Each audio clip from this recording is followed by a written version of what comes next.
Pentagon के अहम इजलास में अमेरिका और चीन के दिफाई ताल्लुकात पर तबादला ख्याल। तफसीलात के मुताबिक चीन के सफीर जी फेंग ने सलामती से मुतल्लिक बातचीत के लिए पेंटागन का एक अहम दौरा किया, जिसमें चीन और अमेरिका के आला ओहदेदारों के दरमियान होने वाली एक गैर मामूली मुलाकात हुई। तकरीबन 90 मिनट तक जारी रहने वाली इस मुलाकात में अमरीकी मुआविन वजीर दिफा एली रेटनर ने दिफाई ताल्लुकात और मुख्तलिफ बैनुल अक़वामी और इलाकाई सलामती के उमूर पर बातचीत की। पेंटागन में ये मुलाकात एक ऐसे वक्त में हो रही है जब अमेरिका और चीन के ताल्लुकात कौमी सलामती के मामलात पर तनाव का शिकार हैं, जिनमें ताइवान, जदीद टेक्नोलॉजीज पर अमेरिकी बरामदात पर पाबंदी और चीन की रियासती क़यादत की सनती पॉलिसियां शामिल हैं। पेंटागन में चीनी सफीर का ये दौरा दोनों ममालिक के दरमियान आला तरीन दिफाई सतह पर मसरूफियत का एक नादिर मौका है। अगरचे ये अमरीकी खदशात पर रद्दअमल जाहिर करता है, लेकिन मसाइल के हल की जानिब हकीकी पेशरफ्त के लिए इजाफी वक्त और मुज़ाकरात दरकार होंगे।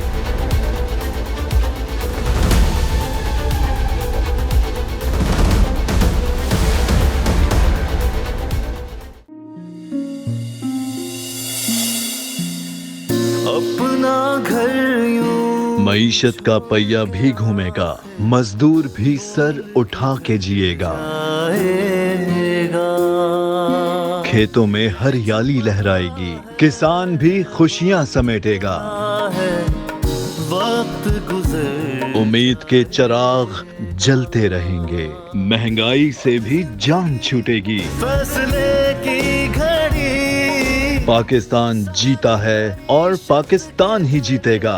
बोल बनेगा अवामी मसाइल की आवाज। पड़ेंगे कठिन फैसले। बात होगी मसाइल की, लेकिन हल के साथ। देखिए खुसूसी नशरियात मिशन मईशत बुध के रोज 1 बजे सिर्फ बोल न्यूज पर। सब्सक्राइब करें और बेल दबाएं ताकि कोई खबर रह न जाए।